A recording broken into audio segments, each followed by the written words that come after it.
So I was talking about, the interior, the first impression of the interiors, first impression of the exteriors. Do you recommend they paint the trim if it's really peeling a lot? I mean, I know there's probably different circumstances on different sellers. Like some people they're in bad shape. They just want someone to come take over. They're not going to do anything.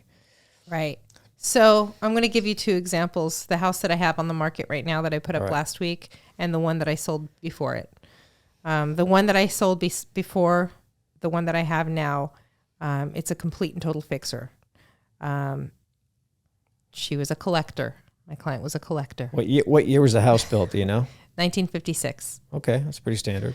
She'd done some things. She hydrojetted the sewer line a few times and had roots removed and, did repairs on the roof. Hang on. Are you losing? We have to applaud the people that need applauding. Right. She actually maintained her sewer line. But she was also a collector of sorts. What kind of collector? Hoarder. Hoarder? Yeah. Look at you. Collecting? Now we have sounds. I'm just a kid playing with my toys. I can't say what she was collecting because she's also a friend and a former client from another sale. So I'm trying to be okay, you're going to tone that back. Cool as possible. But it wasn't entirely her fault, actually. She had somebody living with her that's on the same page. And I think that she would be a cleaner person living alone, which we'll see. It's to be determined. I actually sold the house. But so, the house needed stuff. And so once it was empty, I went and assessed everything, and they wouldn't do anything. They wouldn't do a single thing. I literally had to have my husband go in and replace broken tile and install the smoke detectors. And he's a handyman? He's pretty handy. He helped a friend of ours pretty much rebuild his whole house. So nice. So we went in stuff that did stuff that didn't require a true professional. Right. And just to get it sold, and it still wasn't enough. It still wasn't clean enough. I mean, I spent money getting it cleaned, all the things, and so she refused to do anything. She didn't want to spend a single dime. It took, and this is when the market started to decline. This was a little over a month ago. And rates were starting to go up, and I think they were at like 5.5%, 6%, which is good now. Right? Those are great rates. Wow. And it took 35 days to sell after being up on the market as a coming soon for 20 days. So 50 days, on public platforms. Things change. Because it wasn't clean. I mean, it was clean because I went in there and I cleaned it every day, every time I was in there, but, and hired somebody, but it was just not, if you slap some carpet in and threw some paint on the walls, it would have sold much quicker. Just those basics. Yep. And it didn't. So during that time, I met the seller that I have now. She came into the open house. And so she asked me to come see her place, and she was willing. She put about $35,000 into her house. Now, she didn't do a whole remodel, but she was willing to listen. To sell it. That's a lot of money. Right. I mean, it was a rental for a long time. So I walked in and I said, okay, these are my recommendations. If you're not going to redo the roof, which she didn't want to deal with that. I'm like, okay, you're going to have to make sure you prepare to give the buyer a credit because they're going to ask for one. But now you know the condition, right? But I'm like, there's very little inventory on the market, and interest rates are high. So a buyer that's actually shopping right now is looking for something that they don't have to put money into because they don't have it anymore. They have to put it into their down payment. So they don't have that money. And that cushion, most the general family that's been saving their money to buy their first house, they don't have that extra cushion to be able to remodel or the patience to remodel an entire house or the vision, right? And pay a 7% interest rate every month until that house is finished, on top of whatever rent they're paying. So I gave her my recommendations, which were pretty basic: paint the outside, paint the inside, change the baseboards. If you don't want to redo the whole kitchen, do the countertops. Change some tile out in the bathrooms to make it look clean, do the refinishing on the bathtub, change the mirrors out in the bathrooms and the lighting throughout, and call it a day. If you're willing to put that money in or pick and choose from some of those items, let's see what are the most important items and make a list and and let's get some of this stuff done. She did everything for me. So, smart. yeah. And, unfortunately, the rates are high and we'll see what happens, but the house is really cute. So, and it's moving ready.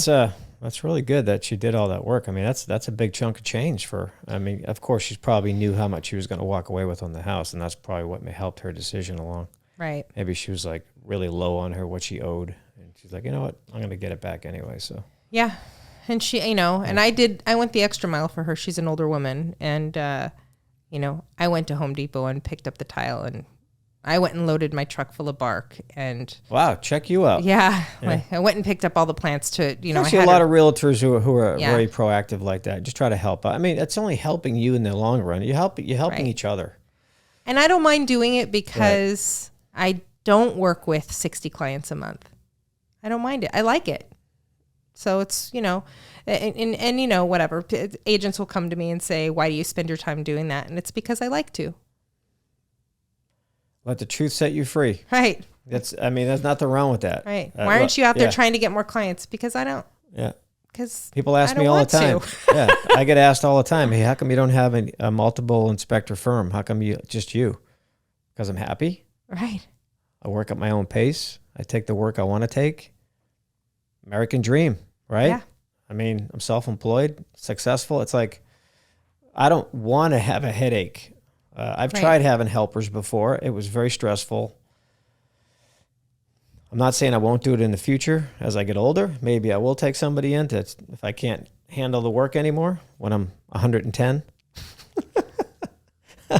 Right. I plan on working for a long time because I like to do stuff. But anyway, it's just the same all the way around. So you got to create your own happiness. Right. And if you're a slave to the job all the time, I remember when I started up my business, I was at it 24/7. Mm-hmm. I was getting sick all the time. I was getting heat exhaustion. I was just had massive headaches all the time. And I finally dug myself in and had a really good clientele. So I was able to slow down a little bit and not take so many jobs, and things were very steady. So I try to maintain that now. Yeah.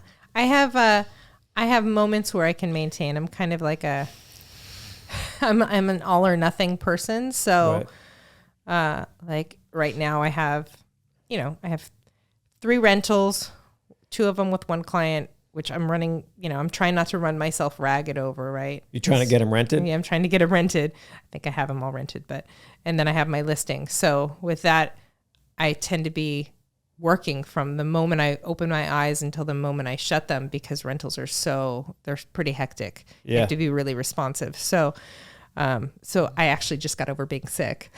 Oh, did you? Yeah. Yeah. Because I was working for 40 days in a row. Oh, yeah. And then I'll take a couple weeks and let the other business flow in, or I'll work on the listing that I have for sale, which, when you have a listing and it's up, you're not working every day. Right. All right, Stacey. So let me ask you this. When you're about to list the property, you've obviously got your client set up. You got someone who wants to sell. You've gone through all your steps. You've recommended they clean up the inside. You recommended they get rid of the cats. Whatever it is, you recommend all these things. What do you focus on when you're typing in? You're the one that creates the listing, right? With all the information. So tell me what you put in that listing text-wise and why. So no matter what kind of listing I get, whether it's a fixer or whether it's a remodeled house, I focus on the neighborhood and what the best parts of the neighborhood are first. So is it on a tree-lined street? Is it a quiet neighborhood? Are the neighbors amazing? I start there, and then I go into the house, the square footage of the house. I don't really list the square footage, but I label what the size present. Is it open concept? Does it bring in a lot of light? Does the energy flow in a way that you feel like you can move around? What are the best parts of the house? And then I go into the remodeling portion. If it's remodeled, what kind of countertops and floors and appliances there are. I don't go too deep on that, because you can just say that they're new unless they're brand name without going crazy, I feel like. Because most people, actually there are some people that read through every word of the description, but most people don't. They kind of skim through it and they go, oh, okay, it looks new. Then they look at the pictures. So that's because it's like a big paragraph, like this tall. Right. And that's nonsense. I don't understand why it's like Redfin's platform. It's like a big block of text. I'm like, who the hell's going to read that? I'm not. I'm trying to go through it going, man, this is shit. There's no breaks in the sentence. Let me tell you, when somebody on any platform, whether it's real estate, Instagram, Facebook, friends, if the text is more than this, I skip it. Yeah. Maybe it might be my ADD, but we all have that. I have some severe ADD, so I have to really focus when I'm working. But so I just want to know what are the meat and potatoes there? Right. You know, what's this house about? Okay, I'm going to go and see it.